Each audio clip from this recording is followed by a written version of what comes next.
शैलेंद्र जी, चूँकि वर्ल्ड वादी पार्क में आप फ्लावर पार्क का आज से इनोग्रेट कर रहे हैं, इसकी प्रेरणा आपको कहाँ से मिली? सबसे पहले जोहार सभी झारखंड वासियों को। अब बेसिकली इसकी प्रेरणा की सिंपल सी बात है कि दो कारण थे इसके प्रेरणा के पीछे। पहला तो कि झारखंड एक स्वतः एक नेचुरल जगह है और झारखंड में ठंडी के समय में लोग राजभवन ऐसे भी जाते थे।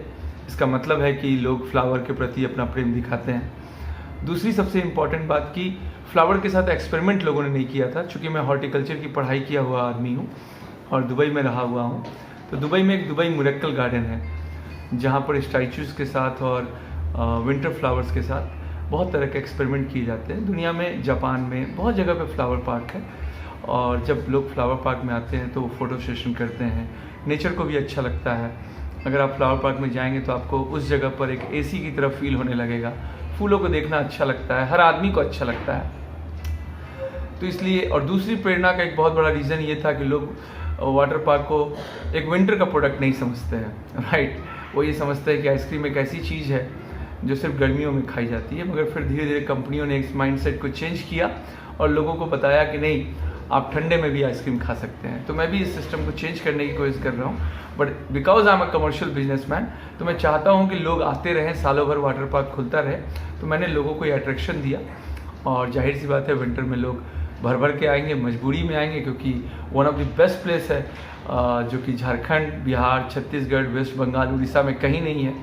तो मुझे दूसरे स्टेट से भी लोग आएंगे और जब लोग आएंगे तो मैं अपना भरण पोषण भी करूंगा और अपने द्वारा जो एम्प्लॉई अपॉइंटेड हैं, जो लोग मेहनत कर रहे हैं, उनका ही भरण पोषण करूंगा।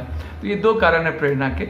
और दूसरा, एक ट्रम्पलिन पार्क खोला है सर, जो कि पूरे झारखंड में कहीं नहीं था। अभी मैं, जब मेरी बातचीत चल रही होगी तो आप दर्शकों को इमेज के द्वारा दिखाइएगा। तीसरा जिप लाइन है। चौथा, लोगों की भारी डिमांड के कारण वाटर पार्क को खुला रखा है। 3 स्लाइड्स रखे हैं, एक वेब पूल रखा है। कल हमारे यहाँ पर छठ का कार्यक्रम भी है हमारे पुल्स में। तो दीज आर द थिंग्स। साथ में कुछ सोशल एक्टिविटीज़ हो जाती है, बर्ड पार्क है और लोगों को अच्छा लगता है। और हम लोगों को भी जब लोग आते हैं तो अच्छा लगता है कि हाँ, इतनी भीड़ देखी है सर, तो हमेशा चाहते हैं कि 1000-2000 लोग आसपास रहें, एंजॉय करें। आने वाले समय में और भी कुछ प्लानिंग है। कोशिश कर रहा हूँ एक सिनेमा हॉल खोलने की, कोशिश कर रहा हूँ भूता महल खोलने की, कोशिश कर रहा हूँ भूल भुलैया खोलने की। So there are 1000 of planning and कोशिश कर रहा हूँ कि अन्य स्टेट्स में, अन्य जगहों पे वाटर पार्क इसी तरह के कॉन्सेप्ट पे लाऊं, सस्ते दरों पे लाऊं, जहाँ पर लोग पूरे दिन एंजॉय कर सकें। तो जो शैलेंद्र, आप हमारे दर्शकों को ये बताएं कि चूँकि आप वाटर पार्क के एक पिछले कई वर्षों से आप चला रहे हैं इस जगह पे, क्या कुछ चुनौतियों का सामना करना पड़ा शैलेंद्र को एक ऑनर के तौर पे, एक यहाँ के प्रबंधक के तौर पे? नहीं, वेरी फ्रैंकली स्पीकिंग, ऐसी कोई विशेष चुनौती नहीं आई। और अगर ध्यान से देखें तो मैं ये मानता हूँ कि जीवन ही एक चुनौती का नाम है। जब तक आप मरते नहीं हैं तब तक हर दिन एक संघर्ष है, चुनौती है। और जो भी मैच्योर लोग हैं उसको समझते हैं। तो हम तो बिजनेसमैन हैं या एंटरप्रेन्योर हैं, अगर सब कुछ स्मूथ चल जाएगा तो हमको लगेगा कि कुछ काम नहीं हो रहा है। तो कुछ ना कुछ नए लफड़े की उम्मीद जीवन भर हम रखते हैं। अब आने वाले समय में फिर किसी नई जगह पे वाटर पार्क खोलेंगे तो फिर नई चुनौतियाँ आएंगी। तो इसका मतलब है कि कुछ लोग लड़ाकू किस्म के होते हैं, वो ये चाहते हैं कि जीवन चुनौतियों से घिरा रहे। और सर सिंपल सी बात है, अभी आपने वर्ल्ड कप के कई मैच देखे होंगे जिसमें एक मैच में इंडिया ने बहुत कम रन स्कोर किया, मगर फिर बॉलर ने संघर्ष किया और जीत हुई मैच में। तो चुनौतियाँ आती रहेंगी। अगर महेंद्र सिंह धोनी ने टीम को ऐसा नहीं बनाया होता, सौरव गांगुली ने डिसीजन नहीं लिया होता, तेंदुलकर जैसा खिलाड़ी नहीं मिलता, तो आज से 10 साल पहले आप सोच सकते थे कि 50 ओवर में 400 रन बनेंगे। वही खिलाड़ी, वही बॉल, वही बैट, वही फॉर्मेट आज बन रहे हैं, है ना।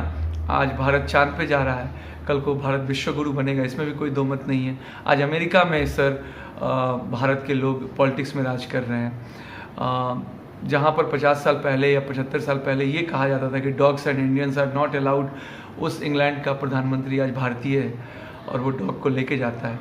तो इंडियंस करते ही स्ट्रगल, और जो एंटरप्रेन्योर रहेगा वो स्ट्रगल करेगा ही सर। कोई चुनौती क्या होंगे जो नए पार्क खोल रहे हैं उसके लिए अलग से? Sir Monday to Friday 200 rupees है, जिसमें कि मंडे टू फ्राइडे 200 रुपीज़ है सर, जिसमें कि सारी एक्टिविटीज़ आप अवेल कर सकते हैं। और सैटरडे संडे एंड हॉलीडे के दिन 300 रुपया है, जिसमें कि सारी फैसिलिटी 10 बजे सुबह से लेकर 8 बजे रात तक ले सकते हैं। जो लोग पिकनिक करना चाहते हैं उनको हम लोग फ्री चूल्हा देते हैं और उनका रेट 500 रुपये है। जो लोग इस फ्लावर पार्क को शादी के लिए बुक करना चाहते हैं उनका रेट 2 लाख रुपीज़ है, entire with all the facility with the whole place. पानी, बिजली, जो एक नॉर्मल सुविधा होती है, स्टेज और मंडप, ये सारी सुविधाएं हैं सर। और बाकी सारे आप चीज़ फ्री है, इसमें एक्स्ट्रा कुछ भी नहीं है। खाने का जो रेट है वो एक्स्ट्रा है सर। हमारे दर्शकों को ये शैलेंद्र ये बाकी सर सिंपल सी बात है, जब भी कोई वाटर पार्क एक प्रोजेक्ट पास होता है, और अगर आप ध्यान से देखें तो हमारे पास गवर्नमेंट ऑफ इंडिया का स्टार्टअप का सर्टिफिकेट है।